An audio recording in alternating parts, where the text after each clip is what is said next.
Morning everybody, how are you today? Mudah-mudahan pada sehat dan tetap semangat ya. Nah, sebelum mulai pembelajaran, buat kalian yang belum subscribe, di-subscribe dulu ya channel Miss Ana. Dan tekan tombol loncengnya agar kalian tidak ketinggalan notifikasi materi selanjutnya.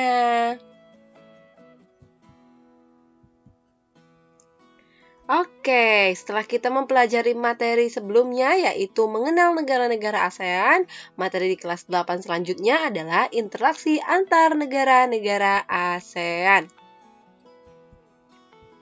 Adapun tujuan pembelajaran, Miss Ana harapkan peserta didik dapat menjelaskan makna kerjasama, mengidentifikasi faktor-faktor kerjasama antar negara ASEAN, menjelaskan bentuk kerjasama antar negara ASEAN, dan menjelaskan upaya meningkatkan kerjasama antar negara ASEAN.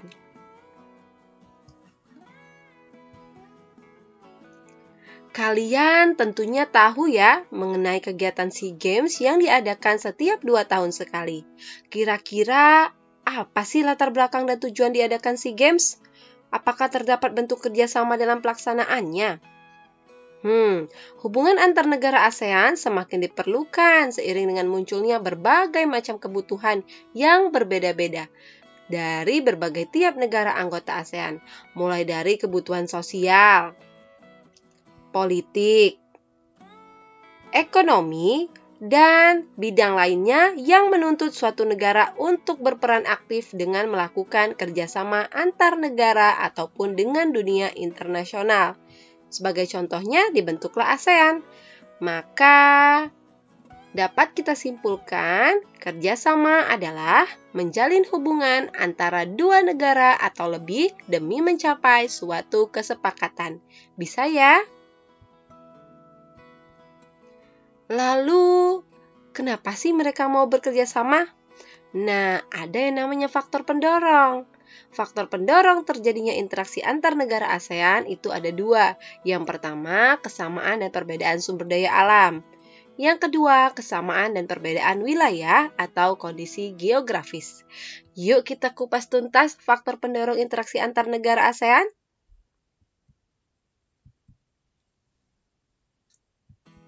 Faktor pendorong yang pertama, kesamaan dan perbedaan sumber daya alam.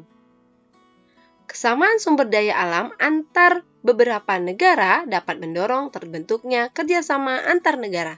Contohnya, beberapa negara penghasil minyak bumi membentuk suatu kerjasama yang diberi nama OPEC atau Organization of Petroleum Exporting Countries. Gambarnya ada di sebelah kanan kalian ya. Nah, itu dari segi kesamaan. Sementara perbedaan sumber daya pangan di setiap negara ASEAN juga melahirkan kerjasama. Seperti Indonesia mengekspor hasil pertanian ke Singapura. Dan Indonesia juga mengimpor beras dari Myanmar dan Thailand untuk memenuhi kebutuhannya. Itu faktor pertama ya. Faktor pendorong yang kedua, kesamaan dan perbedaan wilayah atau kondisi geografis. Karena kesamaan letak geografis, beberapa negara di suatu kawasan pada umumnya mengadakan kerjasama, tentunya untuk menjaga stabilitas dan keamanan negara. Contohnya, negara-negara yang terletak di Asia Tenggara membentuk ASEAN. Bisa ya faktor pendorong? Nah, kalau ada faktor pendorong, tentunya interaksi antar negara ASEAN pun ada faktor penghambatnya. Faktor pertama, perbedaan ideologi. Faktor kedua, konflik dan peperangan.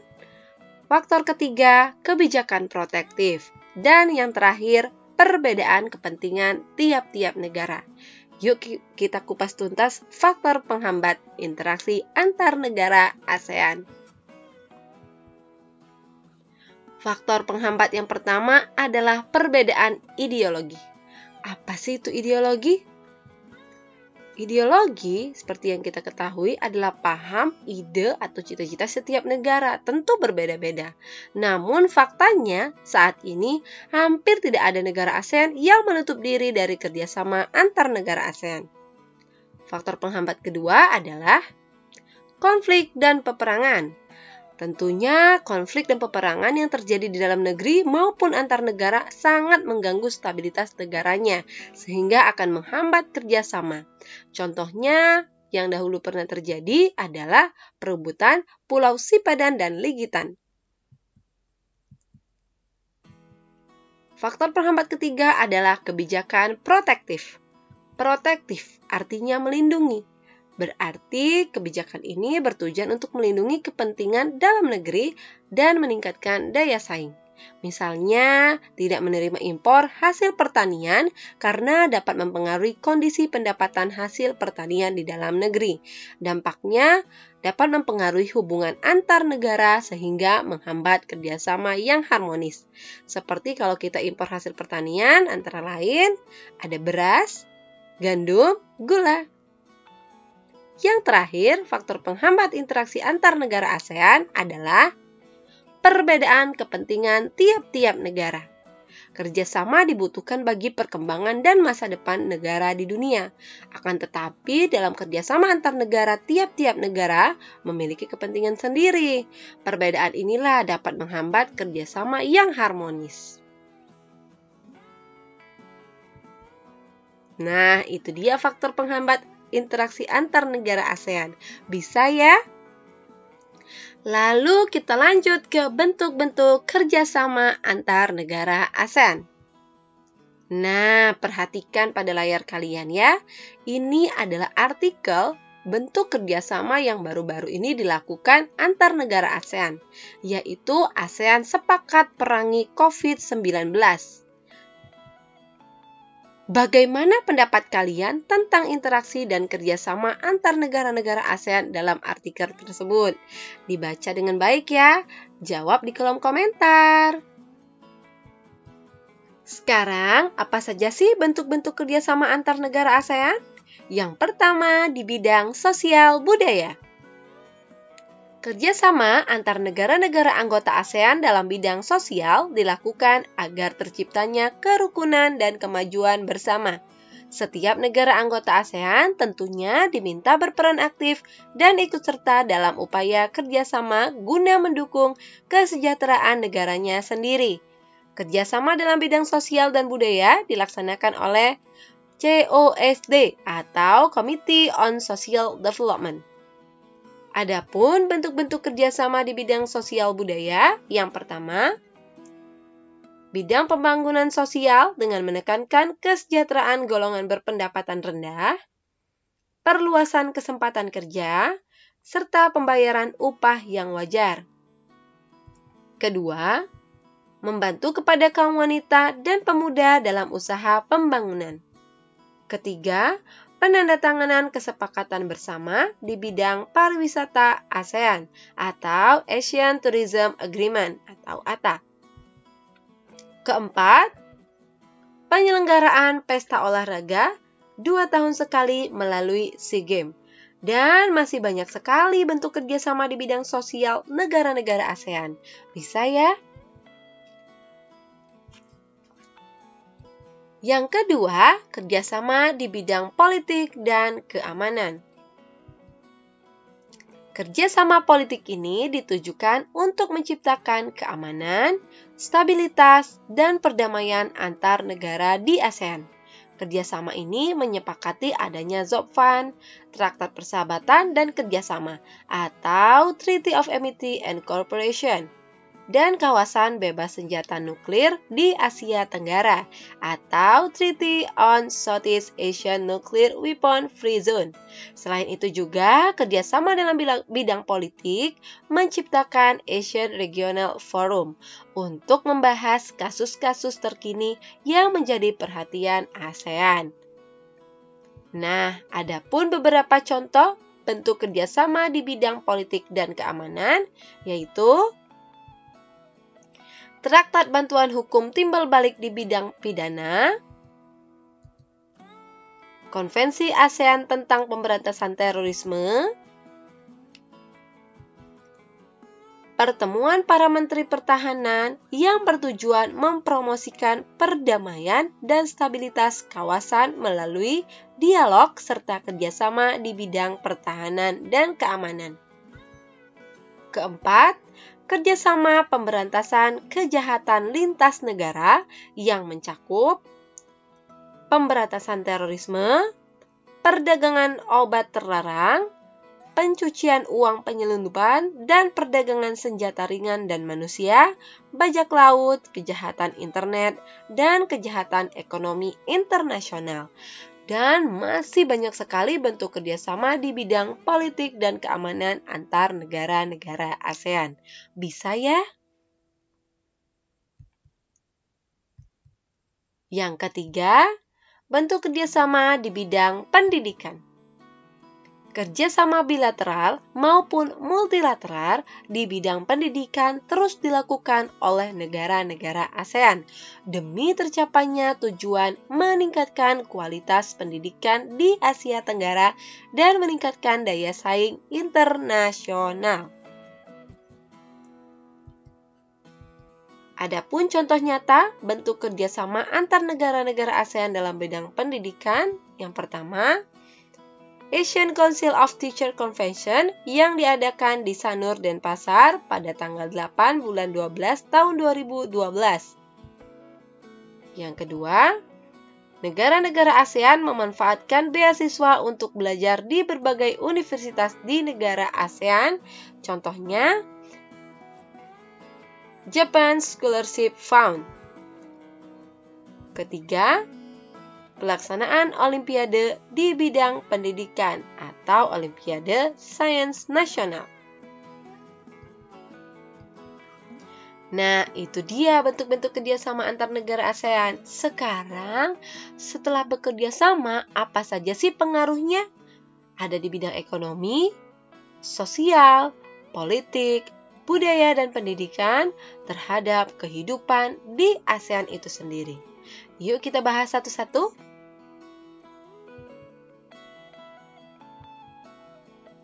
Pengaruh perubahan ruang dan interaksi antar ruang terhadap keberlangsungan kehidupan ekonomi di negara-negara ASEAN.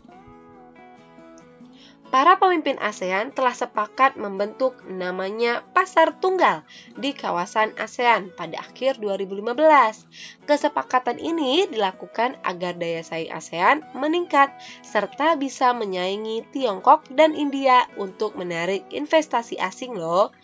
Penanaman modal asing di wilayah ini sangat dibutuhkan untuk memperluas lapangan pekerjaan dan meningkatkan kesejahteraan. Pasar Tunggal itu dinamakan Masyarakat Ekonomi ASEAN atau MEA. Apa saja sih program Masyarakat Ekonomi ASEAN?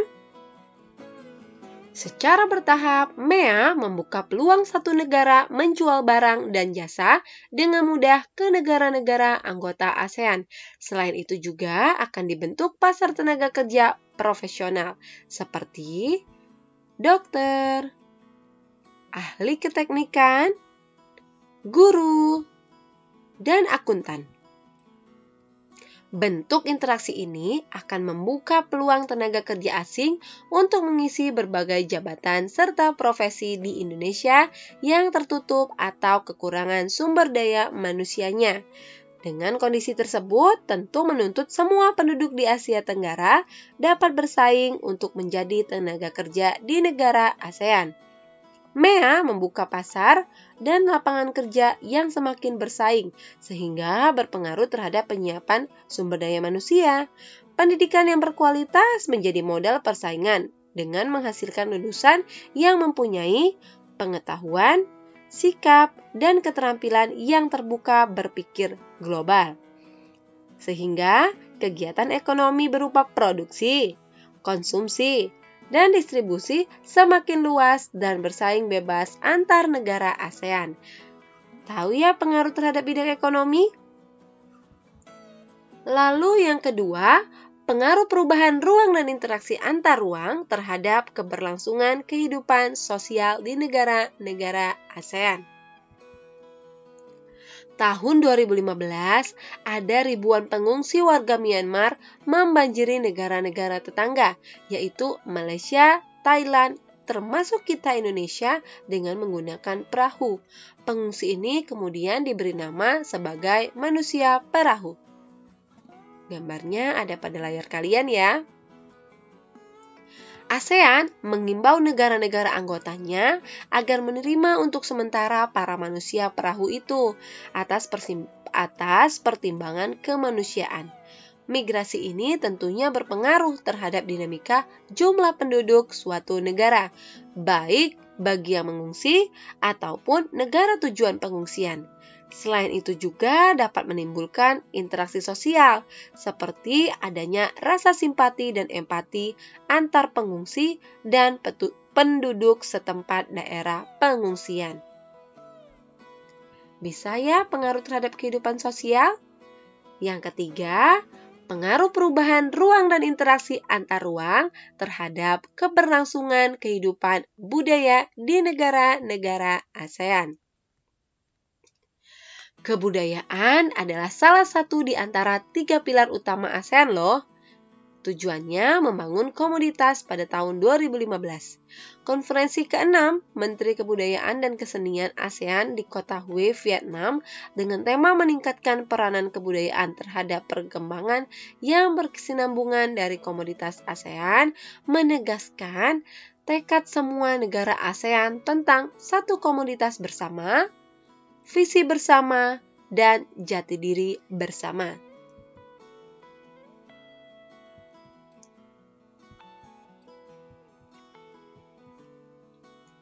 Seiring dengan perjalanan selama 47 tahun, kerjasama budaya ASEAN telah mengalami perkembangan dan perubahan.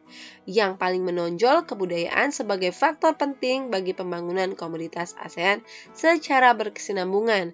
Banyak sekali kegiatan hingga saat ini telah atau sedang dilaksanakan. Misalnya, membangun kota budaya ASEAN, perkemahan pemuda ASEAN, dan jaringan kota kuno ASEAN. Adapun beberapa aktivitas lainnya yang dilakukan sebagai dampak pengaruh perubahan komitmen kebudayaan ASEAN, yaitu Festival Budaya ASEAN atau FBA ini pernah digelar tahun 2013 di kota Purwakarta, Jawa Barat. Yang kedua, Perkemahan Budaya Serumpun ASEAN. Ini diprakarsai oleh 3 negara, yaitu Indonesia, Malaysia, dan Brunei Darussalam. Yang ketiga, industri musik. Musik merupakan salah satu hasil dari budaya. Saat ini, musik sudah menjadi salah satu cabang industri yang diminati oleh siapapun dan dimanapun. Di Asia Tenggara, jenis musik sangatlah beragam. Di Indonesia sendiri, salah satu musik khasnya adalah musik dangdut. Selanjutnya, pengaruh perubahan ruang dan interaksi antar ruang terhadap keberlangsungan kehidupan politik di negara-negara ASEAN.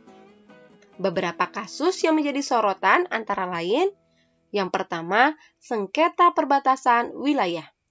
Masalah perbatasan wilayah ini telah menjadi persoalan di beberapa negara ASEAN, seperti kasus Pulau Natuna, kasus Sipadan Ligitan, kasus Kepulauan Spratly, Kuil Preah Vihear, dan Pulau Pedra Branca. Kita bahas kasus Natuna ya. Kasus Natuna diawali klaim sepihak oleh Tiongkok tahun 2009 melalui gambar 9 titik yang ditarik dari Kepulauan Spratly di tengah laut Tiongkok Selatan dan dengan cara itu mengklaim Pulau Natuna sebagai wilayah zona ekonomi eksklusifnya. Pengaruh perubahan kebijakan Tiongkok tersebut diprotes pemerintah Indonesia melalui Komisi Landas Kontinen PBB. Sampai saat ini, PBB belum memprotes tersebut. Tiongkok juga tidak pernah menyinggung isu itu, sehingga hubungan Beijing dan Jakarta relatif tenang. Untuk mencegah agar potensi konflik tidak meluas, lebih dari 20.000 personil TNI dikerahkan untuk menjaga perairan Natuna, yang diperkirakan mengandung cadangan gas terbesar di Asia. Sengketa perebutan wilayah yang mengklaim atau mengakui kepemilikan suatu wilayah tersebut terkadang menimbulkan konflik antar negara, sehingga perbatasan wilayah sangatlah sensitif apabila terjadi sengketa. Negara-negara yang bersangkutan terus mengupayakan penyelesaian melalui cara diplomasi. Kasus kedua, pekerja migran. Beberapa kasus pekerja migran yang menjadi perhatian negara-negara ASEAN antara lain kerja paksa tenaga asing dengan biaya murah dan perdagangan pekerja rumah tangga migran. Bagi ASEAN, kasus ini menjadi perhatian tersendiri. Adapun beberapa negara ASEAN yang menawarkan untuk menyusun peraturan terkait sistem rekrutmen, penempatan kerja, dan beberapa upah yang diberikan. Ada 2 poin. Poin pertama, penguatan kerangka kebijakan regional bagi perlindungan pekerja migran. Fokusnya adalah bantuan teknis kepada kelompok kerja ASEAN tentang pekerja migran, yaitu serikat pekerja, organisasi non-pemerintah, organisasi pekerja migran dan akademis untuk melakukan advokasi, lobby, menyusun rancangan, dan menyelenggarakan konsultasi regional dan nasional mengenai deklarasi ASEAN dan suatu instrumen ASEAN yang bersifat mengikat bagi perlindungan tenaga kerja migran, sebagaimana dalam mandat Rencana Aksi Vientiane ASEAN. Poin kedua, penguatan aliansi regional bagi perlindungan pekerja rumah tangga atau migran atau ADWA. Fokusnya adalah mendukung jejaring nasional pekerja migran dan pekerja rumah tangga migran dalam bentuk aliansi pekerja rumah tangga Asia di tingkat regional untuk mengadvokasi kesetaraan hak asasi manusia dan perlindungan ketenagakerjaan bagi pekerja rumah tangga di Asia. Sudah tahu ya pengaruhnya di kehidupan politik?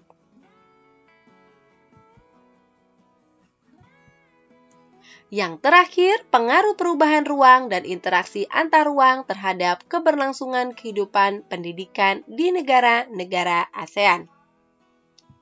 Ketimpangan mutu pendidikan antar negara anggota ASEAN menjadi salah satu kendala terbesar ASEAN. Dari 10 negara ASEAN terdapat 7.446 perguruan tinggi dengan mutu pendidikan yang berbeda-beda. Hal tersebutlah menjadi tantangan tersendiri ASEAN dalam bidang pendidikan. Kualitas pendidikan dan lulusan kompeten mengubah paradigma pendidikan di setiap negara, mulai dari objek pelajaran, metode pembelajaran, dan guru yang kompeten menjadikan masyarakat negara-negara ASEAN, terutama pelajar, akan mengakses informasi dan belajar untuk meningkatkan pendidikannya. Secara khusus menghadapi masyarakat ekonomi ASEAN, pemerintah Indonesia berupaya meningkatkan kesempatan kepada lembaga pendidikan melakukan reformasi menyeluruh dalam sistem pendidikan. Contohnya, meningkatkan mutu baik bagi dosen dan guru melalui proses sertifikasi, akreditasi, standarisasi pendidikan, rekrutmen pendidik yang profesional, dan peningkatan gaji serta kesejahteraan pendidik. Sudah tahu ya pengaruhnya di bidang pendidikan? Nah, bagaimana ya upaya meningkatkan kerjasama di antara negara-negara ASEAN? Yuk kita bahas. Upaya meningkatkan kerjasama antar negara-negara ASEAN yang telah terbangun melalui 3 pilar ASEAN dalam rangka pembentukan masyarakat ASEAN tahun 2015 terus ditingkatkan. 3 pilar tersebut yaitu kerjasama dalam bidang politik keamanan, ekonomi, dan sosial budaya.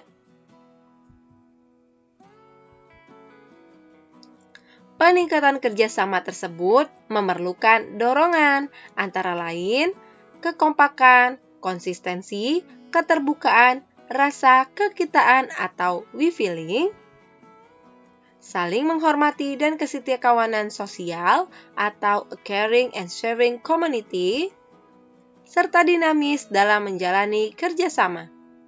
Kerjasama yang dibangun harus berfokus pada masyarakat ya, dalam berbagai sektor tentunya. Kita bahas satu-satu pilarnya ya. Dalam pilar pertama, sosial budaya, masyarakat ASEAN akan bersama-sama mengatasi berbagai tantangan di bidang kependudukan, kemiskinan, ketenagakerjaan, dan kesejahteraan masyarakat. Dalam memperkuat daya saing kawasan ASEAN, tentunya ASEAN berkomitmen meningkatkan kualitas sumber daya manusia dan kualitas lingkungan hidup.